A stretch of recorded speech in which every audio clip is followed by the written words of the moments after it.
Very, very excited to go digital.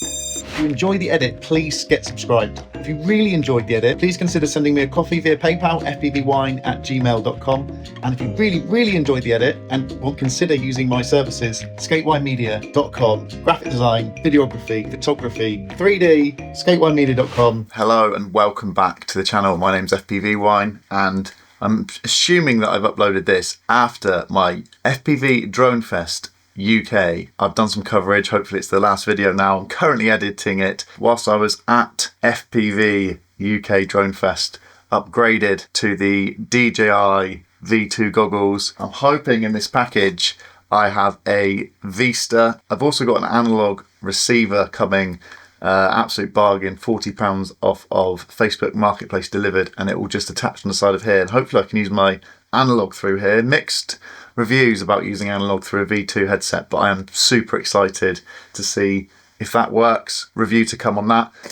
So I'm excited. Did we see the face? I have the Polar Vista kit. Going to try and install that now into my Crux 35 build just here. Going to try and upgrade this one to have the Vista in. Try and maybe get some more longer range flights. That's something that I have struggled with analog, is the range. This is disgusting. I've made a little cover because obviously the lenses will burn out. Not obvious, not everyone knows, but the lenses inside goggles will burn out if they are left in the sunlight. So I've got a cover. I made that yesterday out of a Guinness cardboard box and clean boxes. So if anyone does steal this, it's kind of funny because they've got boxes inside them. These should just pop off like that.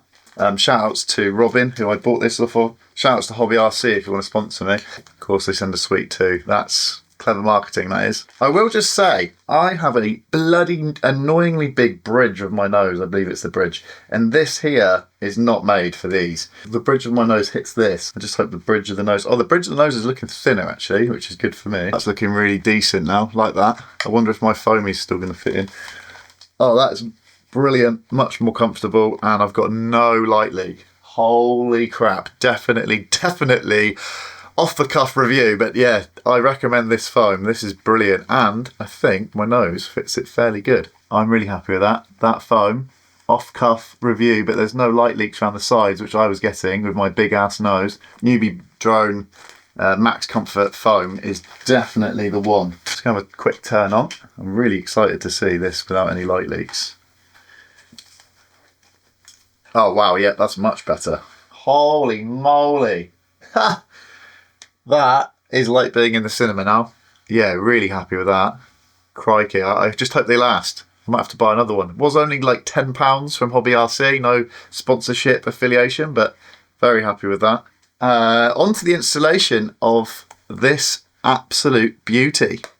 Of this. See how difficult it is, see if it works straight away.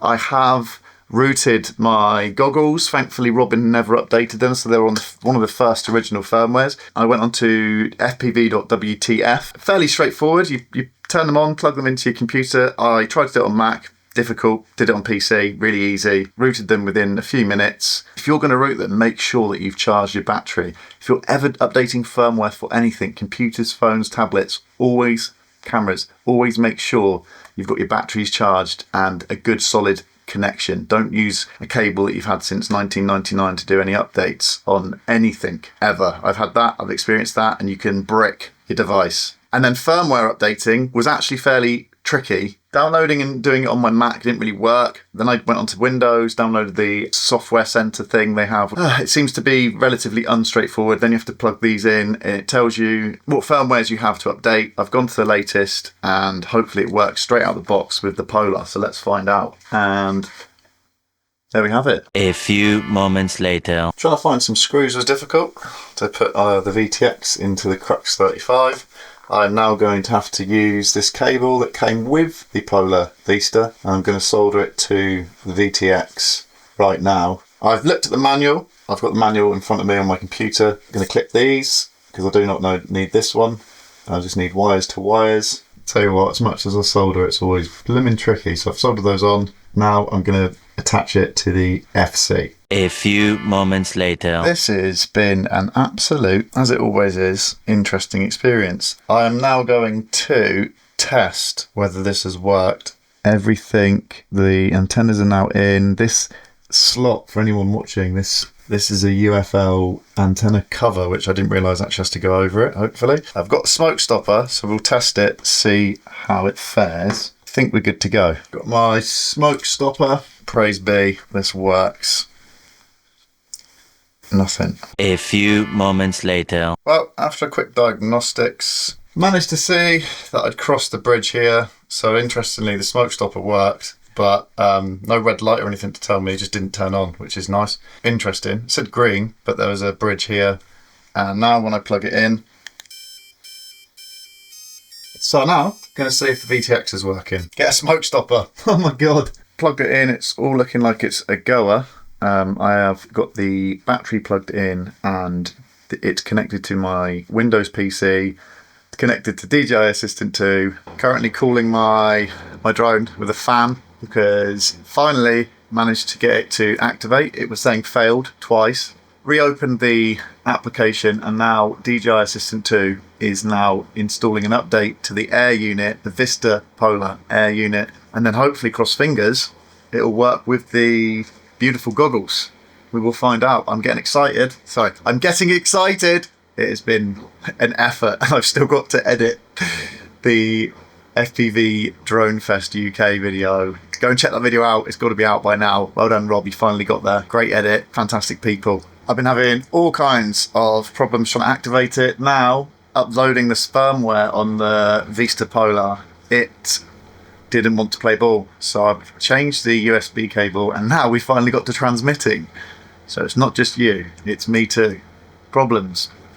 Why can't DJI make it simple? That update has been an absolute faff and I was worried about my LiPo. So now it got to 95% and then stopped. And then I refreshed it after turning the battery off and on the drone, which you shouldn't do when we're doing firmware updates, and it's saying it's loaded. So I'm going to go and test it right now. Let's find out. This time 100% successful. I tried again updating the firmware. So now nada. Had to Google. Apparently there's a bind button. So if it's the bind button, I am going to laugh so hard. If it's not the bind button, nope, not doing anything either. Great. Oh, there's a bind button on here that I'm going to press as well. Okay, so there's a bind button. Oh, there's lights on the VTX. I didn't see that. Oh, okay, it's meant to bind, but it's not binding. I think I've worked it out. I read the release notes and it says this is for Goggles 2. I'm downgrading the firmware to the second one, and I've got a bad feeling that that was going to be the solution, or a good feeling, depending on how you look at it. But I've been sat here for half an hour fiddling around with something which it just needed to get downgraded. I can see why in the FPV community there is a dislike towards DJI. Very Apple of the FPV world. I know it's been said before, saying it again. Downloading is taking me ages for some reason. You've got to have your drone on to update, which, why can't you download the update and then turn your drone on? So I'm now having to keep checking my batteries every time it's failed to make sure that I'm not killing a LiPo as well at the same time. Fun times! I am now beginning to know why people say they love analog, because this is just a nightmare. Thank you, DJI, for making us a nightmare. It's got stuck on 95% again, so I'm wondering whether it's actually worked or not. So this time, downgrade. Let's see. Let's see if we can bind it. Turn it on. Red, green. Ah, something popped up. Ah, channel 3. See if we can bind it, shall we? That bounced straight away, so I had to downgrade the firmware. Oh, why did DJI do it?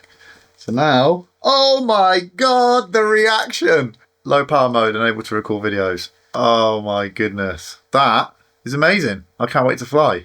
Holy crap. Right, it was a flipping firmware. I can't believe that. Oh my God, that's like an hour just because of the firmware. I am now going to recharge that battery because that's probably low, and then go out and see if we can, I hope I can record. I wonder how I turn off low power mode. I need to tighten it all up, get the head on, get the top on, and we are good to test it. Oh, that's brilliant. Oh my goodness. Oh my goodness.